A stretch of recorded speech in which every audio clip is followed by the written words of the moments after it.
Assalamualaikum warahmatullahi wabarakatuh. Kembali lagi di channel Mak Saufa. Alhamdulillah di kesempatan kali ini Mak Saufa mau sharing bagaimana caranya kita bisa menabung dengan penghasilan kita yang pas-pasan.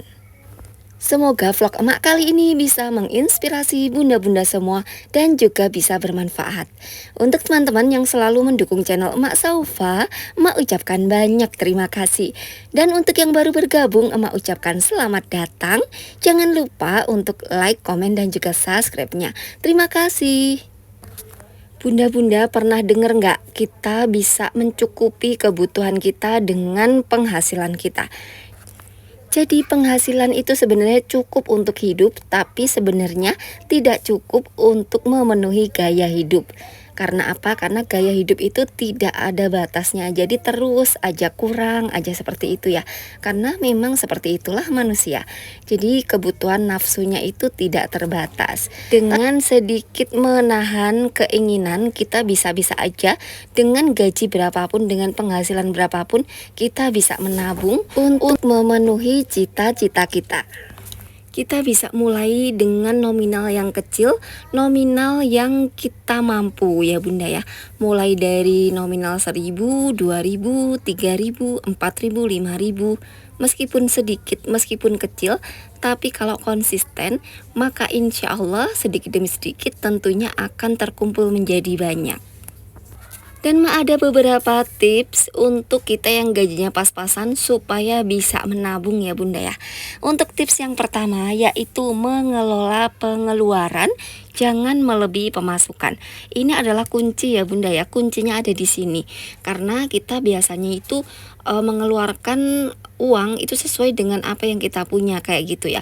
Padahal harusnya ada hak yang harus kita sisihkan, seperti untuk pengeluaran-pengeluaran tak terduga, seperti untuk kewajiban-kewajiban, kebutuhan-kebutuhan yang harus kita cukupi, dan lain sebagainya.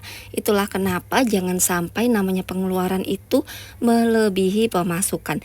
Kalau bisa itu disisihkan untuk nabung dulu. Nah, apabila kita istilahnya untuk kebutuhan aja, istilahnya sekarang tuh pada mahal ya. Sekarang itu pada mahal, kita buru-buru bisa nabung seperti itu kan. Ya kita harus mau dong, mau gerak juga. Udah tahu banyak pengeluaran, terus pemasukan sedikit, ya kita harus mau gerak gitu, mau menambah pemasukan lagi. Seperti itu ya kuncinya. Jadi jangan sampai pemasukan itu lebih sedikit daripada pengeluaran. Kalau kita bisa berhemat ya syukur alhamdulillah. Kalau memang nggak bisa lagi untuk ditekan, ya sudah kita tambah lagi pemasukan. Untuk tips yang kedua, kita bisa berhemat dengan ikhlas, yaitu caranya dengan menerima dan juga mensyukuri.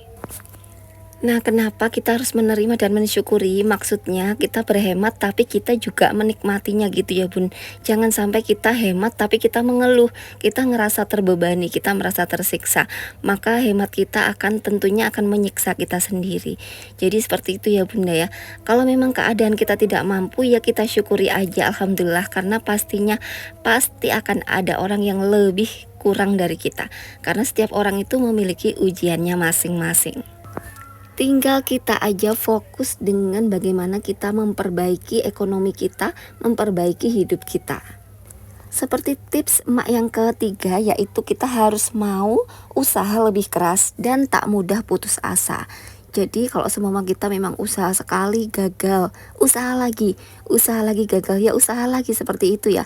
Karena banyak orang sukses di sana itu nggak cuman gagal sekali dua kali, mereka sering terjatuh dan mereka bangkit lagi gitu ya. Jadi nggak mudah putus asa dan nggak mudah mengeluh juga. Mereka itu kuat karena mereka menguatkan diri sendiri dan tidak mudah untuk merasa lelah. Mereka terus berjuang dan bertahan. Walau kadang tidak mudah ya bunda ya, untuk menjalaninya itu kadang tidak mudah. Tapi sebenarnya kekuatan tuh ada di dalam diri kita sendiri. Bagaimana kita yakin, bagaimana kita memohon, bagaimana kita terus berusaha dan berdoa. Selanjutnya untuk hasil itu pasrahkan saja sama yang di atas ya, sama Allah Subhanahu wa Ta'ala. Seperti pepatah Arab mengatakan bahwa siapa yang bersungguh-sungguh pasti akan berhasil. Untuk tips yang keempat, kita jangan hutang atau jangan menambah hutang atau jangan berpikiran untuk berhutang ya, seperti itu ya.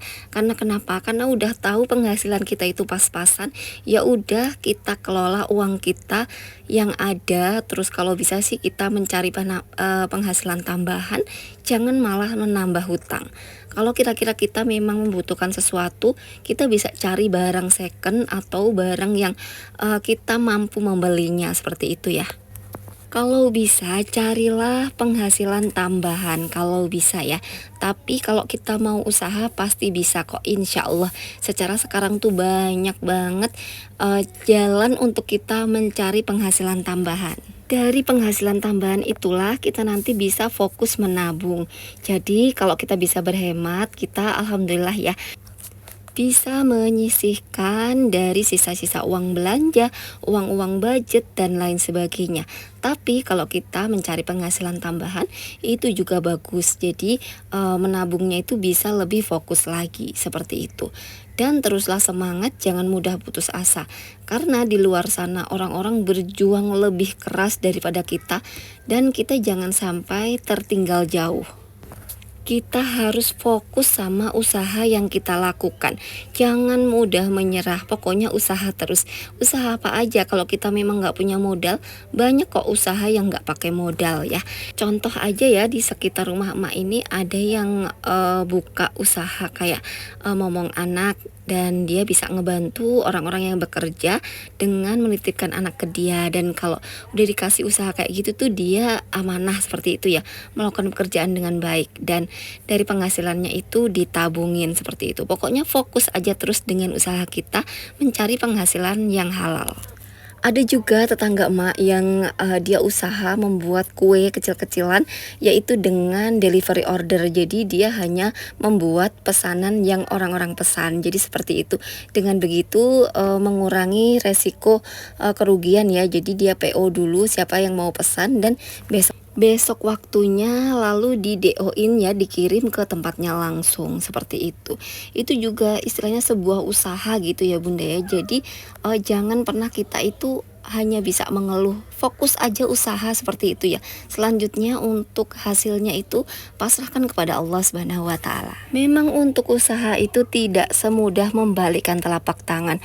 Harus kita mulai dari nol, harus kita istilahnya menawar-nawarkan. Kadang mudah, kadang ditolak, dan itu tuh memang membutuhkan perjuangan untuk kita. Jadi dari diri kita dulu aja gitu ya, kita kuat-kuatin. Terus kita juga paling paham apa yang terjadi sama diri kita. Kalau memang nggak jalan, ya udah kita cari yang lain, seperti itu. Karena akan ada 1000 jalan menuju Roma ya, seperti itu. Jadi jangan mudah putus asa, terus konsisten, semangat, terus apalagi ya. Pokoknya bunda-bunda semua semoga senantiasa dilancarkan, dimudahkan semuanya aja deh. Dan demikianlah vlog emak kali ini, semoga bisa menginspirasi bunda-bunda semua dan juga bisa bermanfaat. Mohon maaf apabila Mak Saufa ada salah-salah kata. Terima kasih dan wassalamualaikum warahmatullahi wabarakatuh. Tunggu vlog emak berikutnya.